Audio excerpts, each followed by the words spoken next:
Um, Good afternoon, everybody, and welcome to the Ready for Agile work session. I'm Karen Glabas from Propoint Technology. I'm a senior manager there. I'll be moderating the session today, and what we'll be talking to you about is how to determine if your organization is ready for an Agile development project. And first thing I want to do is introduce our panel today. They are all Agile practitioners with a wide variety of experience in utilizing Agile methodology for software development, primarily with state and local clients, not exclusively, however. First, I'd like to introduce Phil Smith, technologist and owner of Wily Technologies. Raise your hand. That's Phil Smith. Robb Thompson, CEO of Oak Technical Services and the service manager at Child Welfare Digital Services Project, CWDS. Thirdly, Matt Shadle, Senior Manager at Propoint Technology. And last but not least, Keith Richey, the Executive Vice President of Propoint Technology. So with that said, I'll just briefly tell you our session today will consist of a 20 to 25-minute presentation by Matt Shadle on organizational readiness for Agile. We do have a few prepared questions for our panel that I'll be going through with them, and then it will be open Q&A. And with that, I'm going to turn it over to Matt. Perfect. Thank you, Karen. So as Karen said, my name is Matt Shadle with Propoint, almost knocked her over, with Propoint Technology. And I want to spend a few minutes today walking through how you can tell if your organization is ready for Agile. During this presentation, we'll walk you through the organizational readiness for Agile, why an Agile Readiness Assessment is important, what it will tell you, how to use it, kind of some key areas of Agile readiness that we'll kind of touch and go on. Some of these things are much deeper than they are wide, I guess I was going to say. But you can dig into these things and spend a lot of time on them.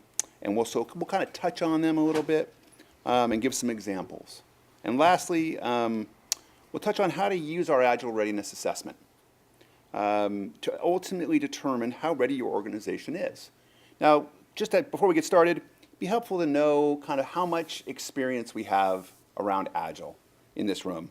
Let's see a show of hands. Who's familiar with how Agile works, what it is, and how many of you have actually used Agile on a project? Okay, all right, good showing. Thanks, guys. So one thing I'd like to do before is to give you at least something to look at here. You may have seen this little Dilbert, but I think it kind of gets to the approach that some people take towards Agile, right, which is jump in and go. And that is certainly one approach, albeit one approach we don't really advocate, right? It's important to understand your organization's strengths and weaknesses before jumping into Agile, to anticipate the risks and challenges and try to adopt or adapt to them, right? What we're going to talk about today is how to evaluate the readiness of your organization in three key areas: people, process, and technologies. And you'll see me hit on those themes consistently.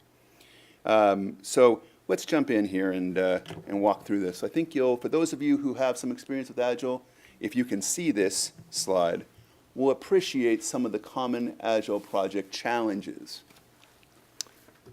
So why perform an Agile Readiness Assessment? For some of these reasons listed, right? Taking a look at some of the reasons, I'd bet that most, if not all of these, can be mitigated or avoided if you knew they were there to begin with.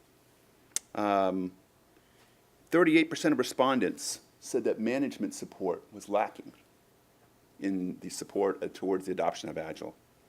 Effective collaboration and communication between different groups and a lack of experience with Agile are also listed in various degrees here. Could some of these have been avoided or mitigated? I'd say they can if you know that these particular challenges can come up or may come up. It's kind of like a chicken and egg thing, right? In that, how do you know which risks will affect your specific organization? The answer is you need to assess your Agile readiness to know where you are. whether as a self-assessment or working with someone as an expert to help you understand the opportunities for improvement or challenges you may face. Then from there, you can develop an action plan to remediate those challenges, to deal with some of those risks. Let me a little quicker go. Performing an Agile Readiness Assessment. How do you know, or what does that actually entail? What is it actually? So if we understand that understanding your readiness for Agile is important, what is an Agile Readiness Assessment? The basic concept of our assessment is that we need to evaluate, or you need to evaluate your organization in a couple key areas, right? Let's talk about your organization just briefly. How extremely structured and hierarchical is your organization versus a more flexible and collaborative approach? Or is there experience with Agile in your organization? Is there support for Agile in your organization at a senior management level? So do they get it and do they support it? Project processes. This is the one we'll spend some time on in a few minutes. How flexible or rigid is your organization when it comes to its existing processes? Is there flexibility to adapt to new processes with Agile? Or are there folks in processes in your organization that you're going to have to utilize no matter what? And we'll talk about that a little bit. And then lastly, we'll talk about technology itself, right? The emphasis in Agile, as many of you know, is on developing working software and developing it every single sprint that can be deployed and used immediately, right? Key question is, how quickly and efficiently can you do that? Can your development teams build, validate, and deploy working code? And I would say there's a lot to unpack in that one sentence. And we'll just kind of, again, to my theme, we'll kind of touch and go on some common questions that you can ask. But I think that's very important to address. So let's talk about probably the number one thing, number one challenge that we see with organizational adoption of Agile, and that's the people. The biggest challenges, as you saw in a couple slides ago, were all mostly people related, right? So one of the things I want to mention is when it comes to org culture, is your organization hierarchical, structured, extremely plan-driven? Or is there flexibility to perhaps use a different model? Is there decision-making pushed down to a level where you can actually execute, again, differently on your given project? Oftentimes, we're told how we have to run projects. If you have to, for example, always produce a Microsoft project plan, sometimes you have to do it. But in Agile, that's not typically what we would use, right? So again, some of these things are roadblocks or challenges that can be overcome, or you look to try to merge the two into some kind of maybe dare I say, a hybrid. And we'll talk about that some more. It's important to understand your organization's culture with respect to these two contrasting styles and understand where you sit with respect to that. The organization that is generally more collaborative, more flexible, is obviously going to have a little easier time adopting to Agile. That doesn't mean that you can't adapt to Agile if you tend to be a more hierarchical organization, more top-down, but it just means there's more work to do, right, to get the buy-in necessary, to get the support necessary. What are your organization's goals for Agile, right? Is it short-term, piloting it, trying it out? That's one level of support that's needed. Or is it more of an overall transition to Agile that requires a lot more foundational support and training and getting buy-in from senior managers, right? What's the Agile experience in your organization? All the way up and down, from the project folks who are working on the ground to the people at the highest level, right? Is there support? Who are the evangelists and the friendlies, the champions of Agile, right, in the organization? Knowing that and having that support in your organization is going to be critical for any kind of meaningful adoption of Agile. And with respect to that, if you do have the support, then you understand the last bullet there, resource availability and training, right? They're the ones who are going to be able to provide the resources for your project on a day-to-day basis.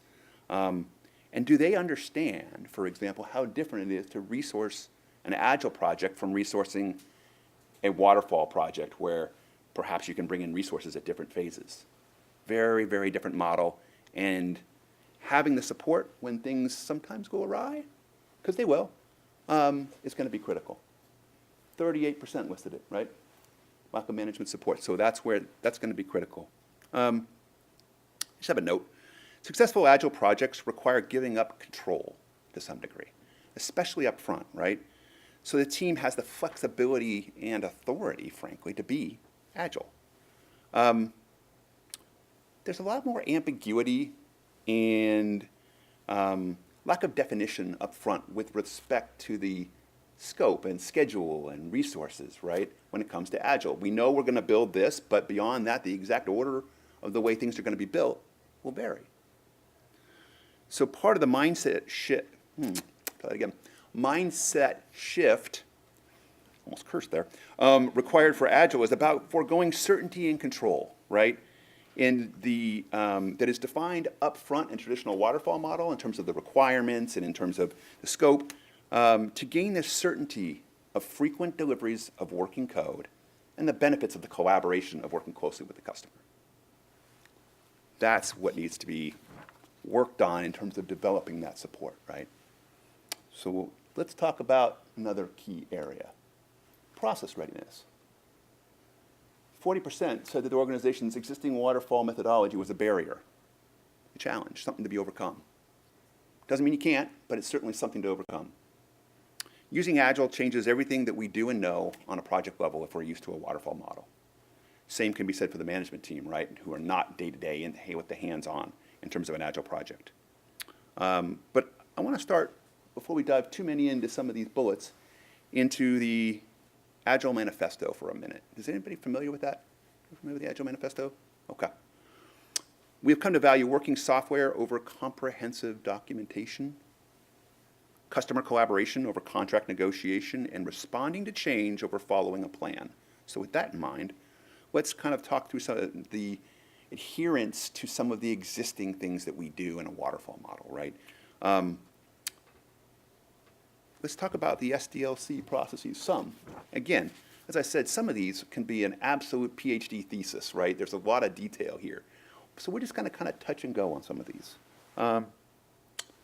Biggest concern sometimes is all that upfront planning that we would like to do and that we do in a waterfall model that we lose sometimes in it, that we lose in an Agile model, right?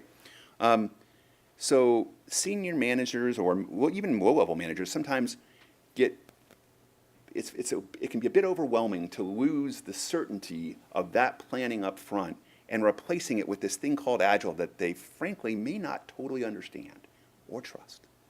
But developing that trust and that understanding that there is another way, different way, I'm not going to say better, just different, and that the requirements will be developed, they'll just be developed differently, right? So let's talk about that requirements document that we all know and love so much, right? The traditional requirements document doesn't work for an Agile project because not all of it's defined up front, it's defined incrementally. And so that said, is management open to doing things a little differently? Agile requirements, as you guys know, are often defined in the form of user stories, wireframes, test cases even, and are completed as needed for each iteration. Is that something they would be open to rather than the standard requirements document? This will become a major stumbling point, right? So again, just real quick, the manifesto said to value working software over comprehensive documentation. Doesn't mean comprehensive documentation isn't important. It just means maybe we have to value one over the other and then build out that documentation as we go. Just a different approach, right? But that has to be explained and well understood. Resource planning. Within the context of a traditional waterfall model, you can even time slice resources so that they're delivered. You bring in guys who just strictly do QA and testing, for example, right after the build phase.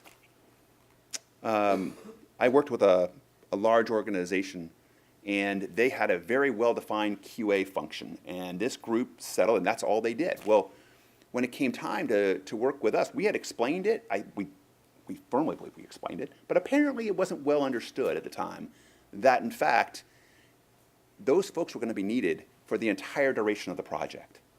So a couple sprints in, it soon came to the forefront as a big issue for us in terms of that whole thing, management support, right? Well, thankfully, up and down the whole food chain, we had support for this project. But without that, we would have had a significant struggle on our hands because of the way that things are resourced differently. So that's something to explain as well, and to make sure that senior management understands. What will your PMO or other oversight control agencies require of you when you opt for an Agile-based project? Is a formal project plan still required? Microsoft Project, or maybe Microsoft Project Server integration and all the things that go with that, right? Or can you use other tools? Are you still required to produce deliverables and honor milestones that are really waterfall-based? Kind of, even though you're in an Agile world, a lot of times they'll still require that, right?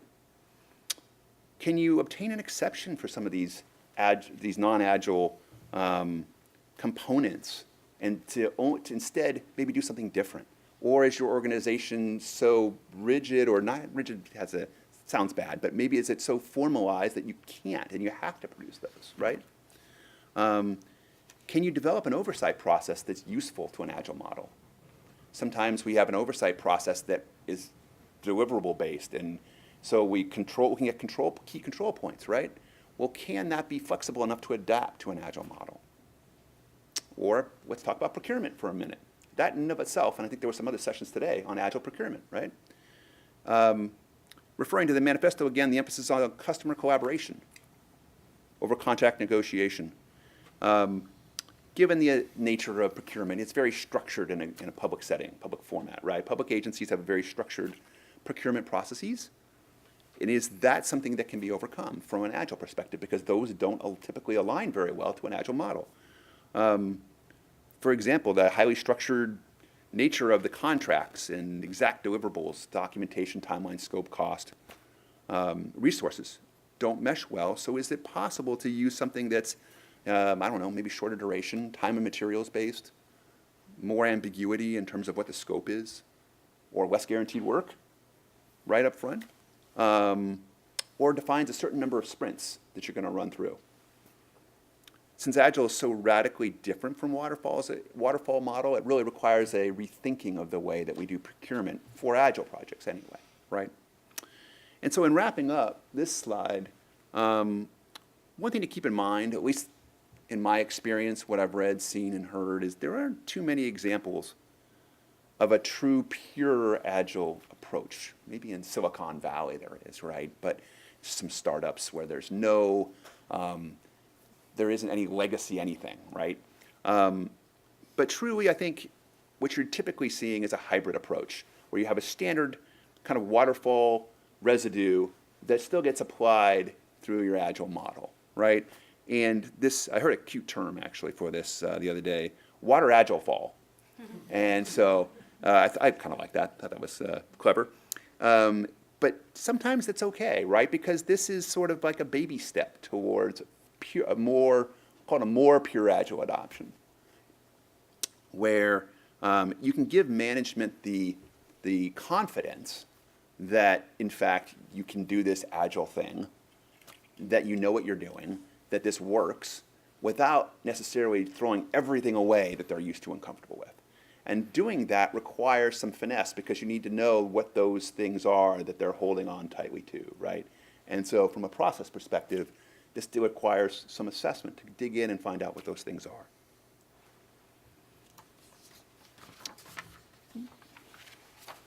Now, lastly, one thing I'd like to touch on is technology readiness, right? What do we need to understand and assess when it comes to technology? In Agile, as we talked about, the earlier and more completely, maybe we didn't talk about this actually, you can understand certain key properties about the target application, the better off you're going to be, right? Because you can understand certain risks about that system early on. And I'll give you a couple of examples. Has anyone ever heard of the term loosely coupled architecture? That's thrown around quite a bit, right? With Agile, you may have heard it is advantageous to use that kind of a structure or architecture. But what does that actually mean? I would say it's more, I think it's appropriate to refer to that, or another way of saying it would be modular, componentized. And so I have an example here, kind of a silly example, but think of the difference between fruit salad and casserole, all right? And think about this for a minute. Work with me here. Fruit salad being your independent pieces of food that you can pull out or add to or take away from to build, whereas your casserole is really tightly integrated. You can't, once it's cooked, you can't pull things out of that and make it something different, right? So work with me on my illusion here. So the more modular fruit salad approach can be changed easily. All the ingredients are separate and independent, which makes it easier to deploy small chunks of business value when that's separate, when it's independent, when it's modular, right? So that's the key, silly illusions aside, right, is loosely coupled architecture. Critical components. Another thing to understand going into a system is what critical components apply or do you have in a given system that you want to know and identify up front. Security requirements, or infrastructure requirements, networking stuff that you need to know going in that has to be addressed early on and up front, right? Not knowing that up front, jumping in and then finding that out later that there's some security requirement that hasn't been addressed. We've all been there, right? Well, if we can address those early on and up front, we can address those as part of a technology spike, sprint zero, multiple sprint zeros, et cetera, right? To address all of those issues up front or those potential issues. Let's talk about, well, delivering working software on a regular basis. It's one of the key tenets of Agile, right? You build, test, and deploy software much more frequently than you do in Waterfall. So optimizing your development processes and tools has a much larger, much more outsized impact on the overall project team and the pace at which you can move. So assessing your suite of technology tools makes sense. It's important, critical even, to understanding how quickly and you can deliver business value, right? So with that, how efficient is your development process relative to, let's say, industry best practices? For example, how do you manage the lifecycle of an application? There's tools that are referred to as application lifecycle management tools, for example. Do you use one of those, and how well integrated is that into your overall development ecosystem? Connected development ecosystem, right, with all tools for different developers, but that are all linked together, can allow increased collaboration between all the parties involved, developers, testers, business analysts, project managers, right? What if you had that increased collaboration? What could you do? How fast could you move? How much easier would it be to get status updates? Test status, defect status. How much easier would it be to find out what the release notes are, right?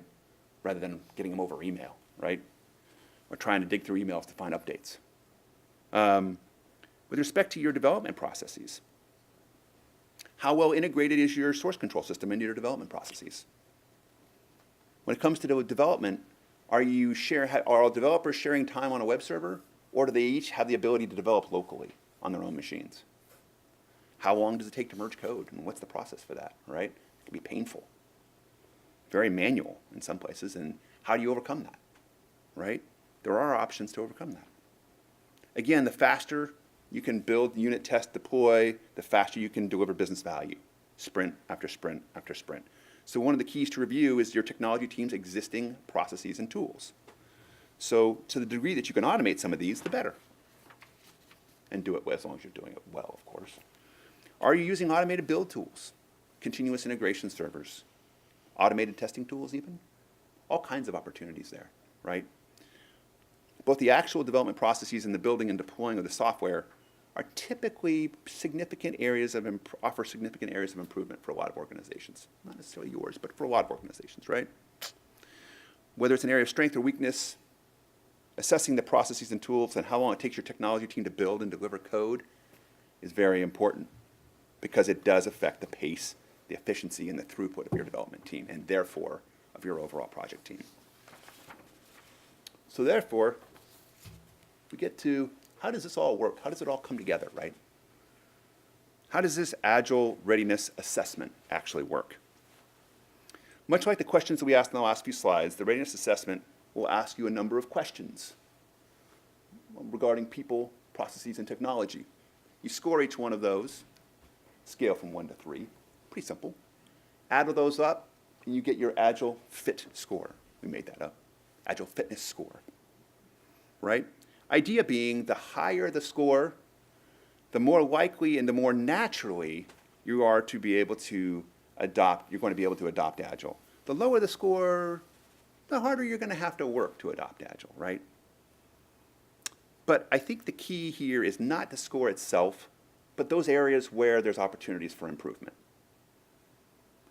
So rather than focus on the score, it's how do we take what we've learned about the organization and do something with that. So I think the key is you completed this assessment, you understand where some of these key areas are. We need to develop that action plan, right? We need to take that information and put that together and develop a roadmap for your Agile adoption that takes into account where your organization is today based on the assessment, the as-is, if you will, right? And then work with that and determine what Agile might look like for your organization going forward, or your project, how it might work, what tools you would use, how long would the sprints be, what the work products would be. Defining the to-be framework, right? Sound familiar? As is, to be. From there, you can develop an action plan that addresses the key areas of risk or change, most relevant and custom tailored, more importantly, to your organization, to your people, to the actual needs of your organization. And that will significantly improve your odds of a successful Agile adoption. So I ask you, how ready are we for Agile adoption, right? So with that, I have completed my slides for today, and I'm going to turn it back over to Karen Glabas so that we might talk about some specific questions that we have. And if you have questions, we'd love to take your questions, and we'll do that after the panel. Thank you.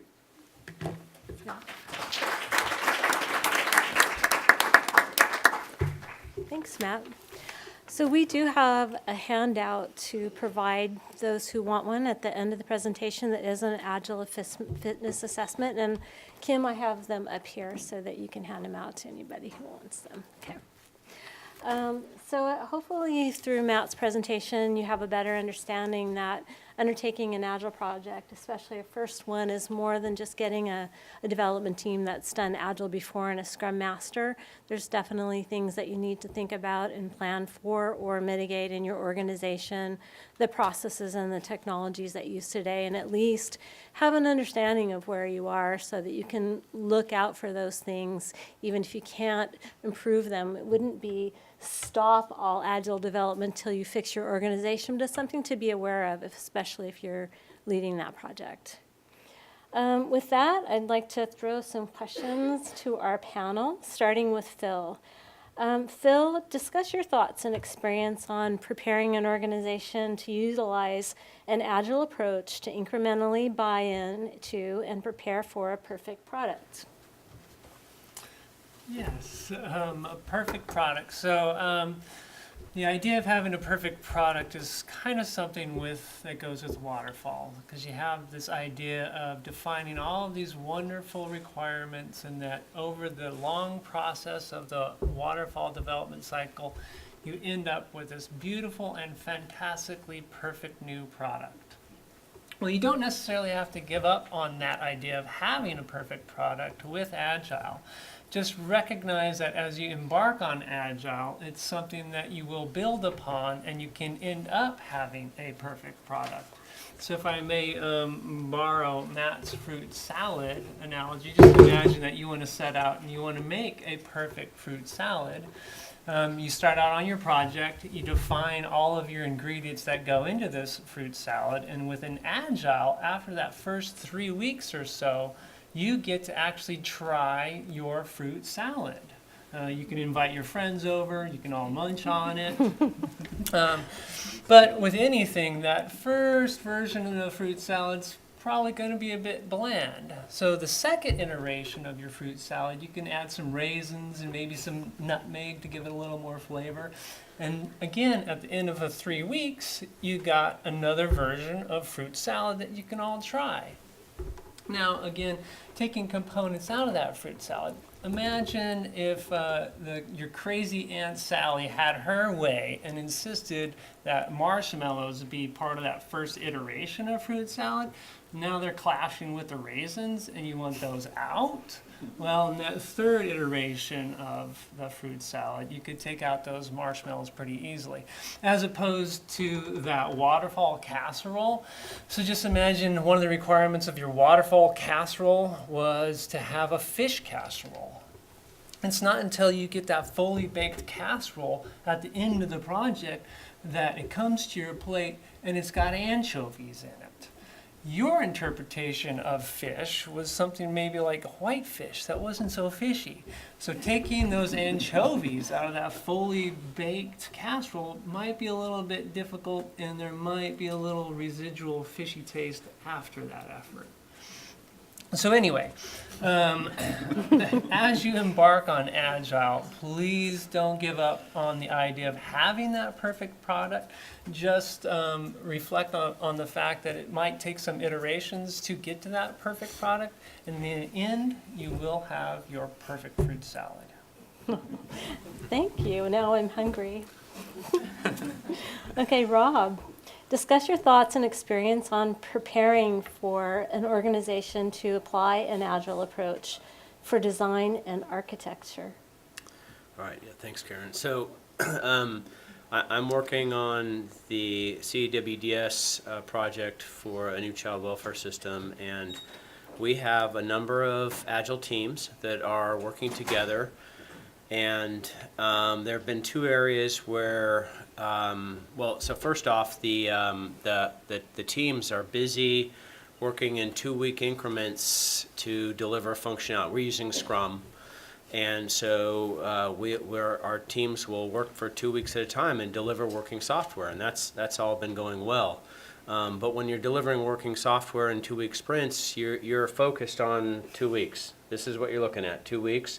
You finish, and then you have another 2 weeks, and you're working on that. So in the area of trying to coordinate teams towards a longer-term goal of releasing a product to production, and then also in the second area of defining an architecture that will meet not just the next 2-week goals, but the overall set of project requirements, we need to look beyond 2 weeks. And so it's been a challenge. It's been a challenge for us to do that. And so I'll just stop for a second there and bring up a really cool new development that's been helping us a lot. It's not just specific to Agile, but it's the area of cloud infrastructure. And because of what we've been able to do with some of the cloud stuff and what projects, not just us, but what projects can do with cloud, some of that upfront architectural planning is not as critical as maybe it needed to be or used to be, 5-6 years ago, where you'd have to go into a 6-month, 8-month procurement cycle to get your equipment, and then once you did get it, if you made a mistake, you had another 8 months to get more hardware or do whatever. Today, what you can do with cloud environments, both for creating complete testing environments on the fly. So if you have 3 testing teams and you decide we need a 4th, well, within a couple hours you can have a full 4th testing environment. That's unheard of 5 years ago. That plus the whole scalability thing with dynamic scalability. So infrastructure is less of a concern than it used to be in architectural planning. But we've still been struggling with how do you do architectural planning. So I'm not saying we're out of the woods yet, but we've been working on at trying to apply a couple things. One is we are building like draft architecture. It's not a 1,000-page architectural document that's reviewed by 75 people over an 18-month period. It's a 10-slide PowerPoint, and we run through that with the key contributors from some of our different stakeholder architectural representatives, plus our different Scrum teams, and we really focus on being very as thorough as we can on the areas that are the most concerned. So So that's the first thing is develop, even though you're doing Agile, don't allow people to say, oh, it's Agile, just ready, start coding, and we'll figure out the stuff later.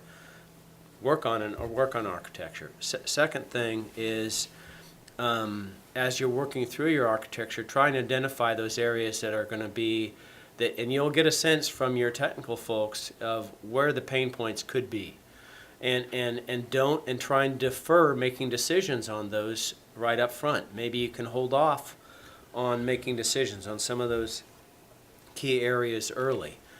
Put them off. The third thing I would say that kind of goes with that is use some of your Agile sprint cycles, again we're using Scrum, to do prototypes. So to help refine your architecture and design over time by using your sprints, not just to develop software that's for the end customer, but can be what we call spikes, to do research and prototyping of areas of concern.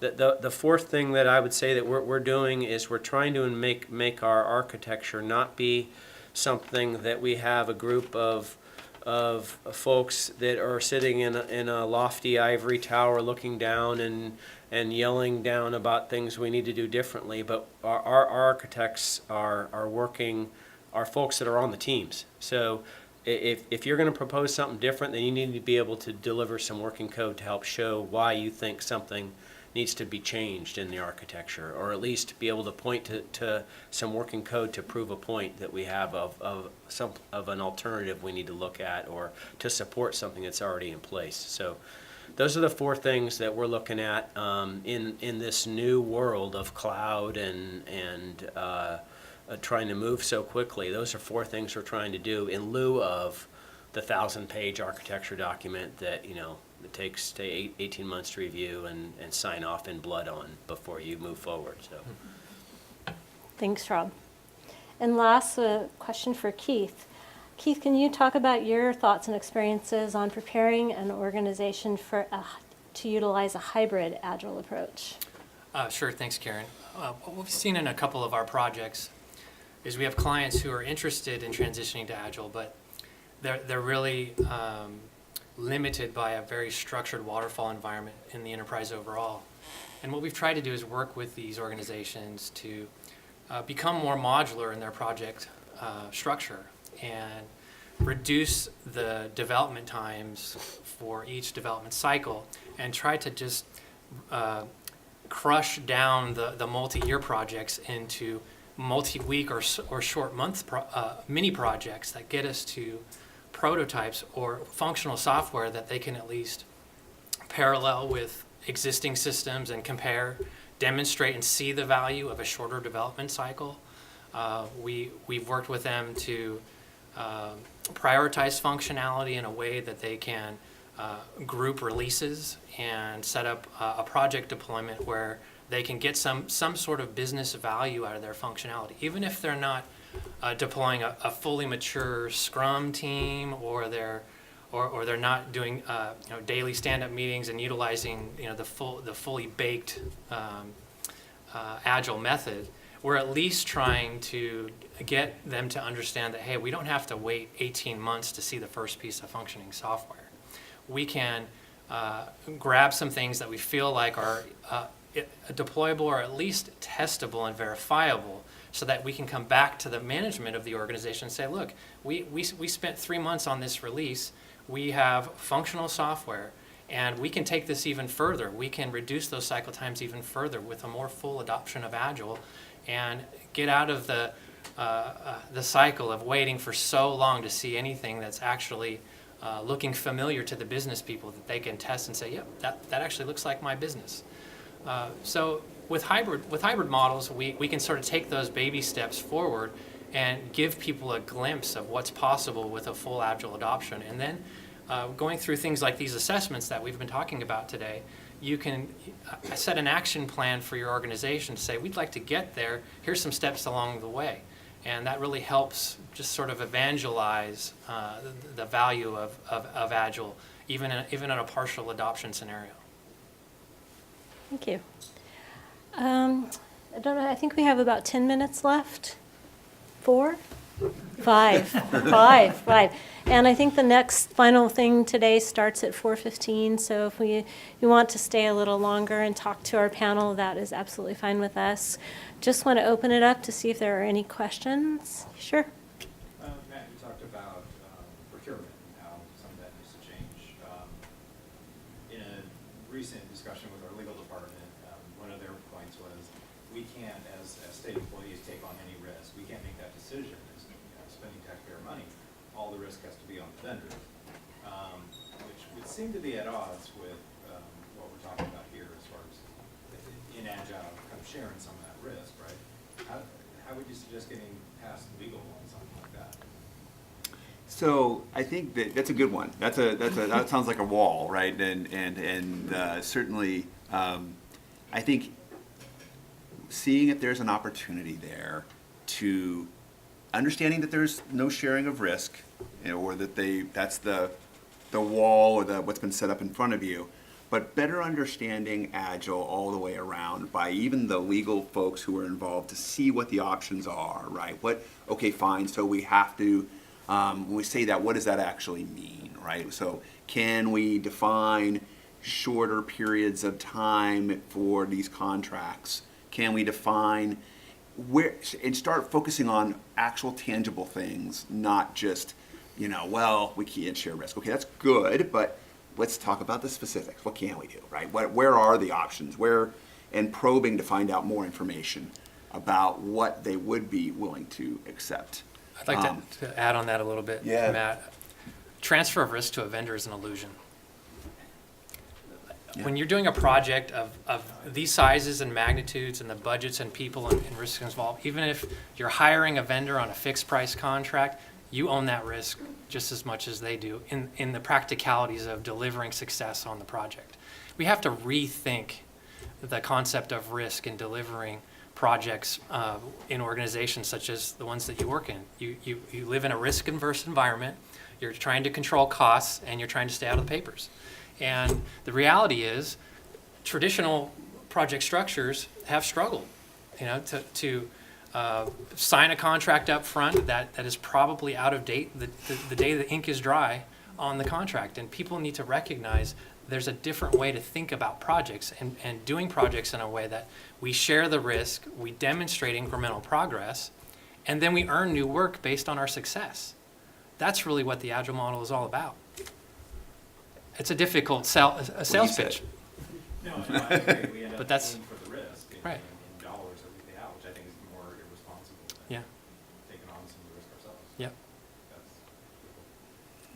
That's Any other questions? Good question. Yes. So you talked a little about the hybrid approach. Mhm. And in that scenario, are you still using Agile as a development approach, or is it waterfall?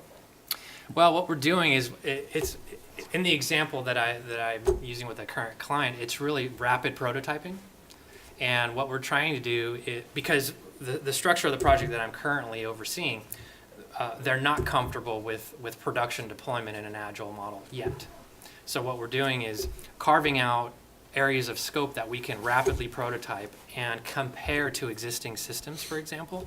The project that I'm on is replacing some existing functionality. So we're able to carve out a module, do some rapid development and prototype, and demonstrate proof that we can deliver functionality in a short time frame. And then what we do is we queue that up for a later acceptance test period. And in the meantime, we may do some comparisons, run some parallel scenarios, and we say, hey, the results are looking pretty good. So then we'll move on to the next piece of functionality. We'll do a similar type of process, keeping it modular and sliding towards the Agile scale, but probably not as far as we'd like to be in terms of being able to deploy for production use. And we're still doing project management plans and requirements documents. Yes. So But another that's another aspect of it being hybrid. And another example I'd give you even, hybrid in and of itself. We did requirements and design all the way through actually doing HTML and CSS in the sprint before. In some cases, it had to be done 2 sprints before the actual development took it over, right? And so it was kind of a funky waterfallish on the design side, but when it came to development ran literally by the clock on those development sprints. And so we had to, because they up front couldn't move that fast, but the development team could, we set up a structure whereby we front-loaded a bunch of work on the design side to feed into the development team. But it's what worked for us. And I think that's the key there, right? It's what worked for us. That's what works for their project team, right? And I think that gets back to the organizational needing to understand how it works. And some of this you won't figure out until you get into it, right? And other things you can kind of see in advance, and that's where, to the degree that you can. And some of the downsides of these agile hybrids is that you do give up some of the value. Yep. When you're more faithfully following an agile model, you're really focused on delivering working code. And these hybrid models, typically, in my experience anyway, only get you part of the way there. Getting to a place where, hey, yep, I can see where this is heading, but it's more difficult to get yourself to a production module running for your business. Yes. This might be more of a naive question about Agile, but you mentioned requirements a few times, waterfall versus the Agile approach. Can you name an example of what's a requirement that you would discover during the Agile process versus knowing it up front? Sure.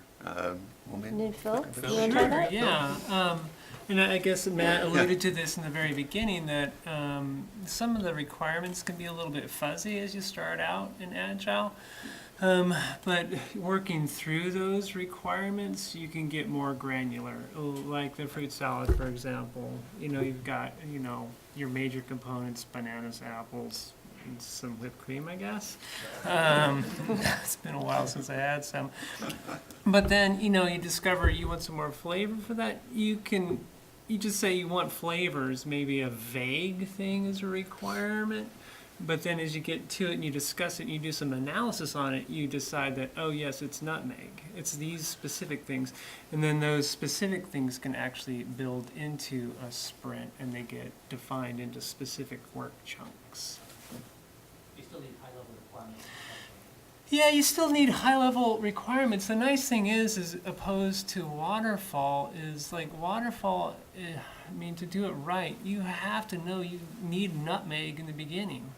There's a little chance to add nutmeg later.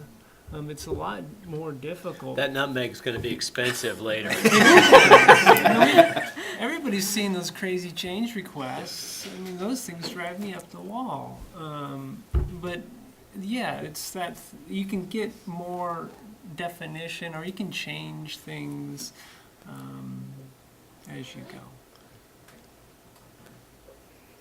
Or you define the nutmeg up front, but you're not delivering for 3 years later, and those people who are new on the project don't want that anymore, Don't want right? nutmeg. Yeah, the nutmeg could take a lower priority. Yes.